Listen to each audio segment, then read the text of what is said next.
गजब की खुशबू, गजब का स्वाद, एमडीएच का सब्जी मसाला, जो हमेशा याद रखिए, एमडीएच सब्जी मसाला। रूप मंत्रा आयुर्वेदिक फेस क्रीम, ये कोई कॉस्मेटिक नहीं, आयुर्वेदिक औषधि है। पेट सफा आयुर्वेदिक चूर्ण, पेट सफा हर रोग दफा। Doctor ortho Ayurvedic oil and capsule, जोड़ों के दर्द की बेजोड़ दवा। महिलाओं के लिए सर्वाधिक भरोसेमंद औषधि एवं टॉनिक। देश में 14,000 के पार पहुंची संक्रमित मरीजों की संख्या। अब तक 450 से ज्यादा लोगों की मौत, 2,000 से ज्यादा लोग ठीक।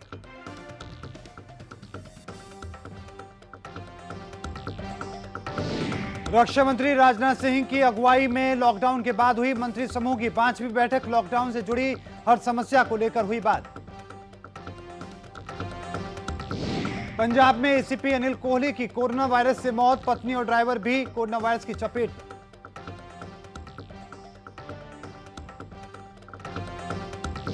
और इंदौर में स्वास्थ्य कर्मियों पर फिर हुआ हमला, चाकू से किया गया हमला। सर्वे करने पहुंची थी स्वास्थ्य विभाग की टीम।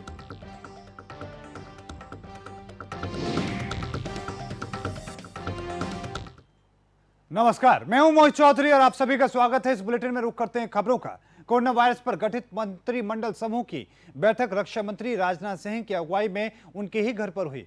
इसमें केंद्रीय मंत्री प्रकाश जावड़ेकर, पीयूष गोयल, स्मृति ईरानी, संतोष गंगवार, धर्मेंद्र प्रधान सहित रमेश पोखरियाल, रामविलास पासवान और गिरिराज सिंह शामिल हुए। ये देश में लॉकडाउन लागू होने के बाद मंत्रिमंडल समूह की 5वीं बैठक थी। रक्षा मंत्री राजनाथ सिंह ने बैठक के बाद ट्वीट किया, जीओएम के साथ कोरोना पर चर्चा हुई। हमने लोगों को हो रही कठिनाइयां और इसके समाधान के लिए मंत्रियों की भूमिका पर चर्चा की है। बैठक में 20 मई से कुछ स्थानों पर राहत देने में केंद्र सरकार के दिशा निर्देशों के बारे में बात की गई है। इसके साथ ही भारतीय रिजर्व बैंक की ओर से की गई आर्थिक सहायता की घोषणा को लागू करने पर भी मंत्रियों ने चर्चा की है। इसमें देश में आवश्यक सामान की आपूर्ति सुनिश्चित करने पर मंत्रियों ने मंथन किया है।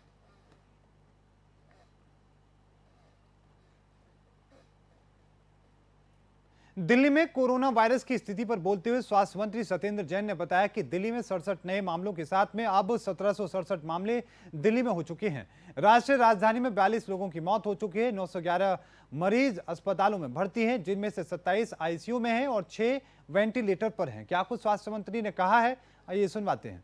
दिल्ली में आज कुल मिलाकर 1767 पॉजिटिव केसेज हैं, जिसमें से 67 केस जो हैं कल नए आए थे। और कुल मिलाकर दिल्ली में अभी तक 42 डेथ्स हो चुकी हैं। और जो पेशेंट्स हमारे अस्पतालों में, बड़े अस्पतालों में एडमिट हैं, उसमें से 911 पेशेंट जो हैं बड़े अस्पतालों में एडमिट हैं। आउट ऑफ दिस 27 लोग आईसीयू में और 6 लोग वेंटिलेटर के ऊपर हैं। सर, कितने रैपिड किट ये पता चला कि दिल्ली सरकार को हाँ जी, कितने मिले? रैपिड किट हमारे को 42,000 किट मिल गई हैं। आज ट्रेनिंग चल रही है, हमारे जितने भी टेक्नीशियंस हैं, तो कल से स्टार्ट करेंगे। क्या करेंगे सर? रैपिड में कैसे टेस्ट? कंटेनमेंट जोन्स, जितने भी हमारे कंटेनमेंट जोन्स हैं, सबसे पहले उनको टेस्ट किया सर, जाएगा। शुरुआत कहाँ से की जाए? क्या निजामुद्दीन जैसे नहीं, कंटेनमेंट जोन एक भी नहीं, सब में एक साथ स्टार्ट करेंगे। सब में एक साथ।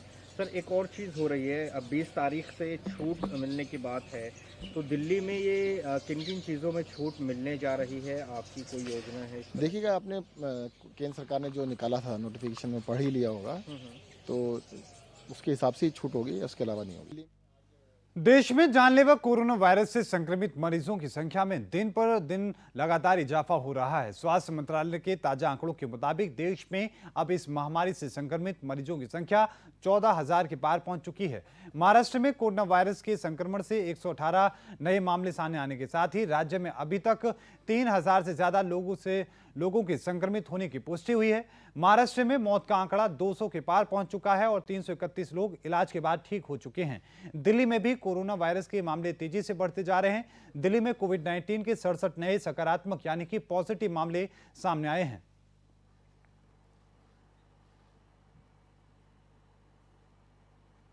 कोरोना संक्रमण की चेन को तोड़ने के लिए पूरे देश में 3 मई तक लॉकडाउन लागू है। इस दौरान लाखों की संख्या में जो बिहारी अप्रवासी घरों की ओर पलायन कर गए, लेकिन बड़ी संख्या में अप्रवासी कामगार और छात्र अभी भी दूर के राज्यों में फंसे पड़े हैं। उन्हें लेकर बिहार की नीतीश सरकार में लॉकडाउन समाप्ति होने तक उन्हें वहीं पर जरूरी सुविधाएं मुहैया कराने के पक्ष में है। इस अप्रवासी बिहारियों को लेकर अब बिहार में सियासत गर्मा चुकी है। बाहर फंसे अप्रवासियों की समस्याओं को लेकर बिहार विधानसभा में नेता प्रतिपक्ष तेजस्वी यादव ने नीतीश सरकार पर सवाल खड़े किए हैं और उन्हें राजधर्म का पाठ पढ़ाया है। जवाब में सत्ताधारी जनता दल यूनाइटेड ने भी पलटवार किया है। बिहार विधानसभा में नेता प्रतिपक्ष तेजस्वी यादव ने ट्वीट कर सवाल किया है कि बिहार सरकार अनिर्णय की स्थिति में क्यों है, अप्रवासी मजदूरों और छात्रों से इतनी बेरुखी भरा व्यवहार क्यों किया जा रहा है। बिहार में 3 दिनों में 3 गरीब मजदूरों की मृत्यु हो चुकी है, उनके प्रति असंवेदनशीलता क्यों है। वहीं तेजस्वी के ट्वीट अटैक का जेडीयू ने ताबड़तोड़ जवाब दिया है। तेजस्वी की चिंता नहीं करने की नसीहत देते हुए कहा कि जो लोग बाहर से बिहार आए हैं या जो बिहार के बाहर लोग हैं, नीतीश सरकार उनका पूरा ध्यान रख रही है। उनके रोजगार से लेकर रहने खाने तक का इंतजाम किया जा चुका है। केंद्रीय गृह मंत्रालय ने लॉकडाउन के कारण भारत में फंसे सभी विदेशी नागरिकों की सामान्य और ई वीजा की अवधि को बढ़ाकर 3 मई तक कर दिया है। साथ ही इसके लिए किसी के कोई शुल्क नहीं लिया जाएगा। मंत्रालय द्वारा जारी किए गए बयान में कहा कि उन सभी विदेशी नागरिकों के सामान्य और ई वीजा 3 मई की मध्य रात्रि तक के लिए बढ़ाए जाते हैं, जो दुनिया भर में कोरोना वायरस संक्रमण फैलाने के बाद में भारत सरकार द्वारा यात्रा पाबंदी लगाए जाने की वजह से यहां पर फंसे हुए हैं। साथ ही जिनका वीजा 1 फरवरी से 3 मई के बीच में समाप्त हो रहा है या फिर समाप्त हो चुका है। सरकार ने कहा कि विदेशी नागरिकों को वीजा अवधि उनकी ओर उनके ऑनलाइन आवेदन मिलने के बाद ही बढ़ाई जाएगी। गृह मंत्रालय ने कहा कि विचार विमर्श के बाद में देश में फंसे विदेशी नागरिकों के लिए काउंसलर सेवा मुहैया कराने की अवधि बढ़ाने का भी फैसला किया गया है। देश की कई एयरलाइंस कंपनियों ने लॉकडाउन जारी रहने के दौरान ही अपनी फ्लाइट की टिकटों की बुकिंग अब शुरू कर दी है, लेकिन वो यात्रियों को उनके टिकटों का पैसा लौटाने की बजाय नई तारीखों पर उड़ान भरने के लिए वाउचर दे रही थी। अब नागरिक उड्डयन मंत्रालय ने इस पर सख्त रुख अपनाया है और एयरलाइंस कंपनियों को निर्देश दिया है कि लॉकडाउन की अवधि में बुक कराए गए टिकटों का पूरा पैसा यात्रियों को लौटाया जाए। इसके लिए एयरलाइंस कंपनियों को 3 हफ्ते तक का समय दिया गया है। नागरिक उड्डयन मंत्रालय ने परामर्श पत्र जारी किया है और इसने यह भी कहा गया है कि लॉकडाउन के पहले फेज यानी कि 25 मार्च में से 14 अप्रैल के बीच में यदि एयरलाइन कंपनियों ने लॉकडाउन के पहले या दूसरे चरण के लिए टिकट बुक किए थे और उन्हें टिकट के पैसे पहले लॉकडाउन के दौरान ही मिल गए हैं, तो वो टिकट के कैंसिल करने वाले यात्रियों को बैंकिंग का पूरा रिफंड देंगे और ये पैसा आने वाले 3 हफ्तों के भीतर ही वापस करना होगा। इससे ज्यादा समय नहीं लगना चाहिए। प्रधानमंत्री नरेंद्र मोदी ने दक्षिण अफ्रीका के राष्ट्रपति सिरिल रामाफोसा से बातचीत की है। साथ ही दक्षिण अफ्रीका को कोरोना वायरस महामारी के खिलाफ लड़ाई में आवश्यक दवाओं की आपूर्ति के लिए भारत के सहयोग का आश्वासन दिया है। प्रधानमंत्री मोदी ने अपने ट्वीट में कहा कि राष्ट्रपति सिरिल रामाफोसा से कोविड-19 की चुनौतियों के बारे में अच्छी चर्चा हुई है और दक्षिण अफ्रीका को आवश्यक दवाओं की आपूर्ति बनाए रखने में भारत के पूर्ण सहयोग का आश्वासन दिया गया है। प्रधानमंत्री मोदी ने मिस्र के राष्ट्रपति अब्देल फतेह अल सीसी से भी कोरोना वायरस के मद्देनजर पैदा हुई स्थिति पर चर्चा की है। मोदी ने एक अन्य ट्वीट में लिखा है कि राष्ट्रपति अब्देल फतेह अल सीसी के कोविड-19 के बारे में भारत और मिस्र की स्थिति को लेकर टेलीफोन पर चर्चा की गई है। भारत सरकार को फैलने से रोकने और इसके प्रभाव पर नियंत्रण करने के लिए मिस्र के प्रयासों में हर संभव मदद करेगा। कोरोना वायरस ने अब भारतीय नौसेना में भी दस्तक दे दी है। मुंबई स्थित नौसेना के आईएनएस आंग्रे में 21 कर्मी कोरोना पॉजिटिव पाए गए हैं। यह मामला सामने आने के बाद में मुंबई से लेकर दिल्ली तक सुरक्षा हलकों में हड़कंप मच चुका है। पूरे मामले की जानकारी खुद राष्ट्रीय सुरक्षा सलाहकार अजीत डोभाल ने दी है। भारतीय नौसेना ने सभी कोरोना प्रभावित नौसैनिकों को मुंबई के कोलुबा में नौसेना के अस्पताल अश्वनी में भर्ती करा दिया गया है। आईएनएस आंग्रे नौसेना की पश्चिमी कमान में प्रशासकीय कामकाज में जुटा एक तटवर्ती प्रतिष्ठान है। इसके अलावा नौसेना ने आईएनएस आंग्रे में इस दौरान आए सभी अन्य नौसैनिकों की पड़ताल करके उनको क्वारंटीन करने का शुरुआत कर दी है। हालांकि ये अभी तक नौसेना कोविड-19 के कारण लॉकडाउन में थे।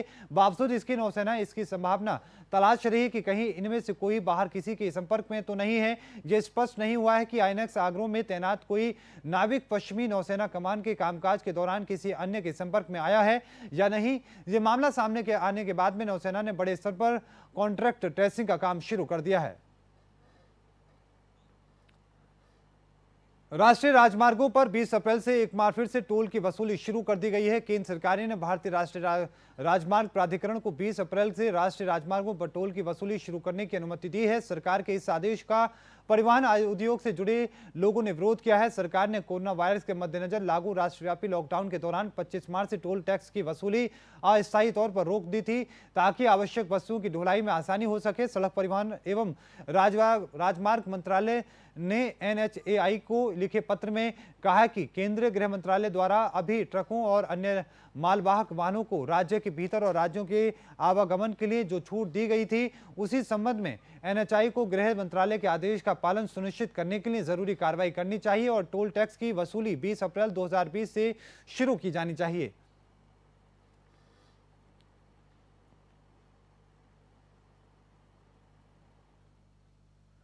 कोरोना वायरस के कहर के बीच में एक्ट्रेस और मथुरा से सांसद हेमा मालिनी का एक वीडियो इंटरनेट पर तेजी से वायरल हो रहा है। इस वीडियो में हेमा मालिनी मुरादाबाद में डॉक्टरों पर हुए हमले को लेकर भड़की हुई नजर आ रही हैं। साथ ही हमलावरों को खूब फटकार भी लगा रही हैं। उन्होंने कहा कि जो लोग डॉक्टरों, हेल्थ केयर वर्करों, पुलिसकर्मियों और मीडिया कर्मियों पर हमला कर रहे हैं, उन्हें दंडित किया जाना चाहिए। ऐसे लोगों के खिलाफ में सख्त से सख्त कार्रवाई करते हुए प्रशासन को अपील करते हैं कि ऐसे लोगों के खिलाफ कड़ी कार्रवाई की जानी चाहिए। क्या कुछ उन्होंने कहा है, आइए सुनवाते हैं।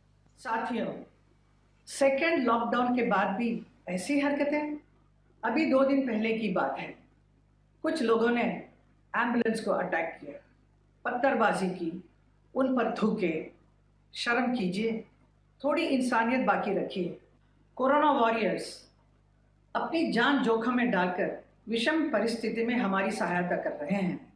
ये डॉक्टर्स, स्वास्थ्यकर्मी, पुलिसकर्मी, मीडिया कर्मी, इन लोगों पर हमला करके इनको घायल करने वाले ऐसे कायरों को सबक सिखाना चाहिए।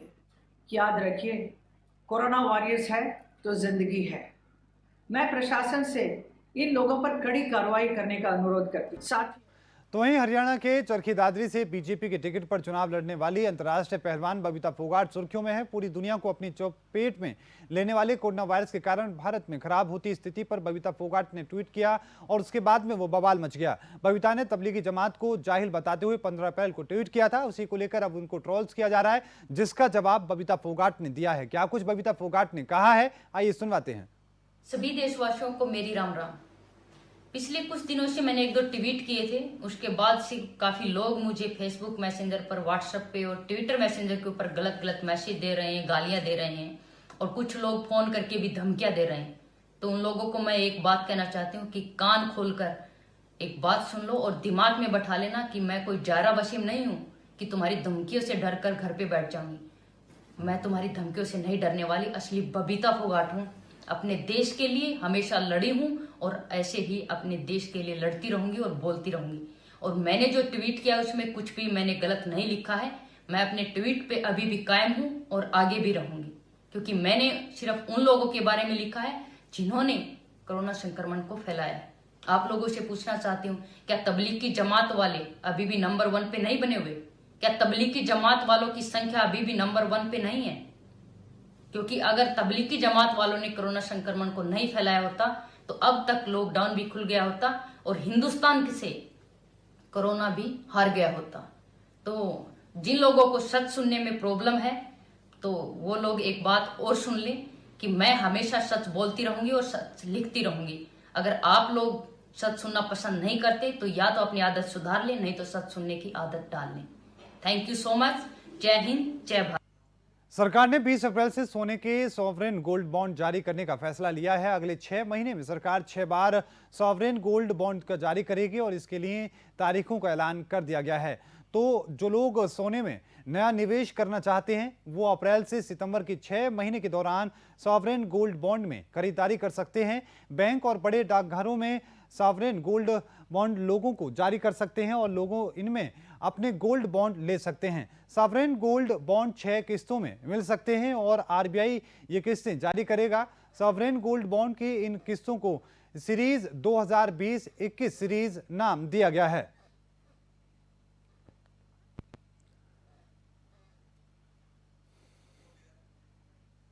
आपको बता दें कि सोने को लेकर ये एक फिर से एक नया तरीका बनाया गया है ताकि जीडीपी को भी उठाया जा सके और इसके साथ में निवेशक जो हैं उनके लिए भी राहत देने की कोशिश की गई है। 6 किस्तों में सॉवरेन गोल्ड जो है उसको जारी रखने की बात कही गई है। 20 अप्रैल से जारी होंगे सॉवरेन गोल्ड।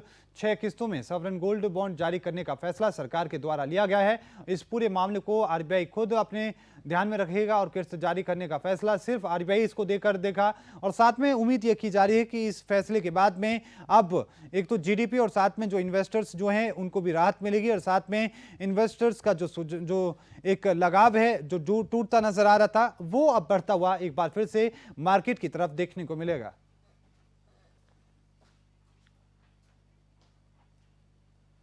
सिवान जब से रेड जोन में आया है तब से इस पर सरकार की नजर लगातार बनी हुई है। इलाकों में अभी तक कुल मामले 29 लोग से कोरोना संक्रमित पाए गए हैं, जिनमें बहुत से लोग स्वस्थ भी हो चुके हैं। वहीं दिल्ली भी और पटना की टीम सिवान पहुंची, जहां पर कोरोना संक्रमित और आइसोलेशन वार्ड की जांच की गई है। आपको बता दें कि अभी पूरे देश में जो बिहार की स्थिति है वो फिलहाल बाकी राज्यों से बेहतर है। बावजूद इसके बिहार का जो सिवान है वो वहां का सबसे ज्यादा खतरनाक स्थिति में नजर आ रहा है।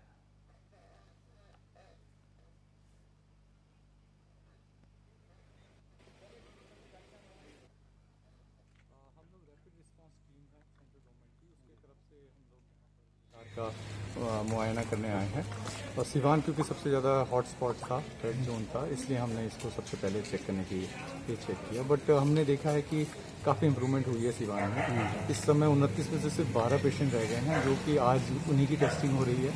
अगर ये आज नेगेटिव आ जाते हैं तो 24 घंटे बाद एक और बार रिपीट कर सकते हैं और हमारे पास लगभग 12 के 12 नेगेटिव हो जाएंगे, तो लगभग शायद एक पेशेंट रह जाता है इसके बाद।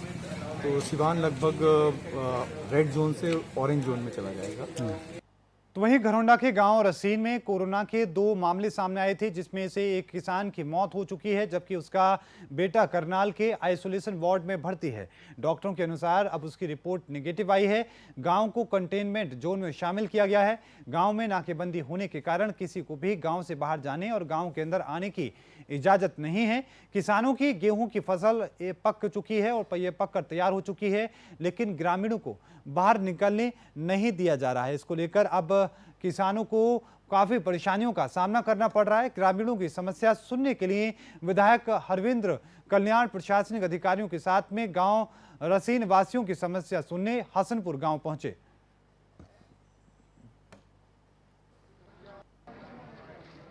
आपको विदित है यहाँ रसीन गांव में क्योंकि कोरोना के पॉजिटिव केस आए तो इसे बतौर कंटेनमेंट जोन घोषित किया गया था जिलाधीश महोदय करनाल द्वारा, जिसके अनुसार 28 दिन तक उनको लोगों को उसी कंटेनमेंट जोन के अंदर ही रहना होता है। उसमें मेन जो समस्या लोगों की थी फसल की कटाई संबंधित, तो उसमें जिलाधीश महोदय द्वारा निर्देश दिए गए हैं कि फसल कटाई की जा सकती है, परंतु बाहर से कोई मशीन नहीं आएगी और अंदर के ही रहते हुए अपना कटाई करके फसल अपने पास रख लेंगे। और 1 मई जब 28 दिन पूरे हो जाते हैं इस गाँव के कंटेनमेंट जोन के, तो उसके बाद दोबारा से रिव्यू करेंगे सिचुएशन को और उसी के अनुसार कंटेनमेंट जोन पर जो भी कार्रवाई आगे से बनती है वो 1 मई के बाद की जाएगी। फसल मेरा ब्यूरो का रजिस्ट्रेशन लगातार चल रहा था, पिछले कई महीनों से चल रहा था। काफ़ी किसानों ने उस पर कराया भी होगा। जो कुछ किसान अगर रह भी गए हैं जो इस समय इस कंटेनमेंट जोन के अंदर आते हैं तो उनकी भी व्यवस्था ही गाँव में करवा देंगे।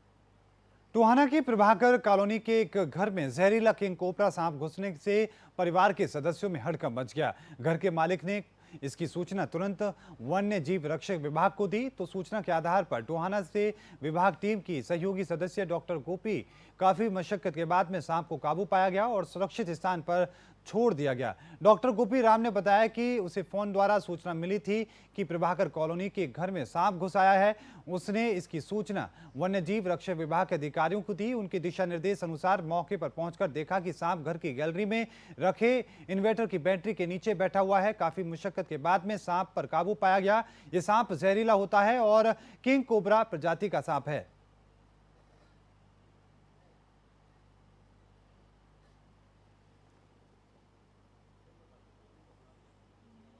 देख के मेरे पास कॉल गई थी अभी, तो कॉल करने के बाद फिर मैंने इनको बताया कि आप उच्च अधिकारियों से बात करो फतेहाबाद, अदरवाइज मुश्किल हो जाएगी क्योंकि कई बार बहुत ज़्यादा खूंखार सांप होता है तो बड़ी मुश्किल आ जाती है। फिर है सर कोबरा स्नेक है, 5.5-6 फुट का है और न्यूरोटॉक्सिन होता है इसके अंदर। और पेशेंट अगर ये काट ले तो ज़्यादा से ज़्यादा आधा घंटा ही लेगा, बस आधा घंटा से फालतू नहीं। तो वहीं चरखी दादरी में national highway 152 D green corridor के लिए अधिकृत की गई जमीन के मुआवजे की राशि को बढ़ाने की मांग को लेकर 14 महीने से चल रहा धरना समाप्त हो चुका है। नारनौल से लेकर कुरुक्षेत्र के गंगहेड़ी तक बनने वाले पायलट प्रोजेक्ट 152 डी को लेकर सरकार ने किसानों को जमीन अधिकृत की थी। जिले के 17 गांव के किसानों की जमीन सड़क मार्ग में आ रही थी। वहीं जिला प्रशासन और धरना समिति के सदस्यों के बीच में बैठक हुई है, जिसके बाद में अब यह फैसला किया गया है कि इस धरने को समाप्त किया जाएगा।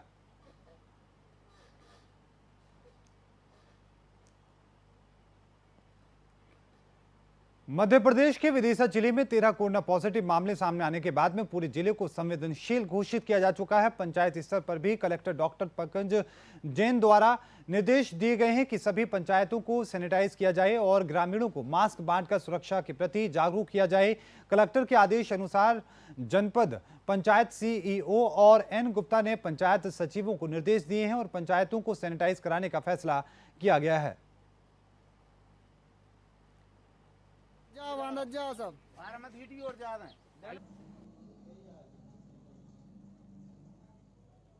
हैं कोरोना वायरस के वो बढ़ते नजर आ रहे हैं। इसी के चलते अब ताजा तस्वीरें विदिशा से सामने आई हैं, जहां पर बढ़ते मामलों को देखने के बाद में अब ये फैसला किया गया है कि इस इलाके को सैनिटाइज किया जाएगा, लोगों को जागरूक किया जाएगा और साथ में लोगों को मास्क मुहैया कराए जाएंगे ताकि इस महामारी को फैलने से रोका जा सके। लोगों को मास्क दिए जा रहे हैं, लोगों को बताया जा रहा है कि मास्क का इस्तेमाल करना है, सैनिटाइज से हाथ साफ करने हैं, साबुन से हाथ साफ करने हैं। साफ सफाई कराने के लिए सभी सचिव स्तर पर ग्राम रोजगार साधना को हमने निर्देश जारी कर दिए हैं। श्रीमान कलेक्टर महोदय द्वारा सभी ग्राम पंचायत सचिव और ग्राम रोजगार सहायक को विशेष पुलिस अधिकारी नियुक्त किया गया है। गांव में जो लोग बाहर से मजदूर आए हैं उनको भी कोई इधर से उधर ना जाए, लॉकडाउन का पालन करें, इसके निर्देश दिए गए हैं। सभी पंचायतों में साफ सफाई हो रही है, सैनिटाइजेशन कराया जा रहा है और मास्कों का वितरण भी कराया जा रहा है। सभी ग्रामवासियों को बताया जा रहा है कि बिना मास्क लगाए कोई भी व्यक्ति घर से बाहर नहीं।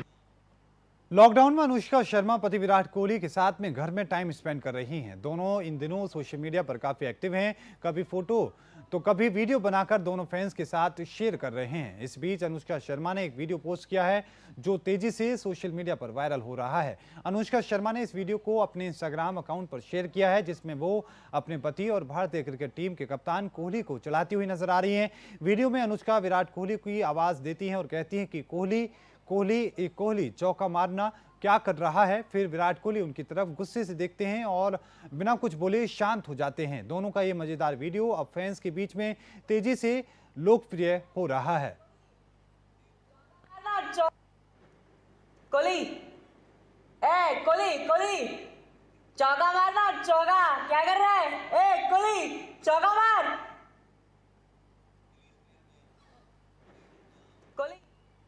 इस बुलेटिन में अभी के लिए इतना ही। देखते रहिए ओके इंडिया। मुझे दीजिए इजाजत। धन्यवाद।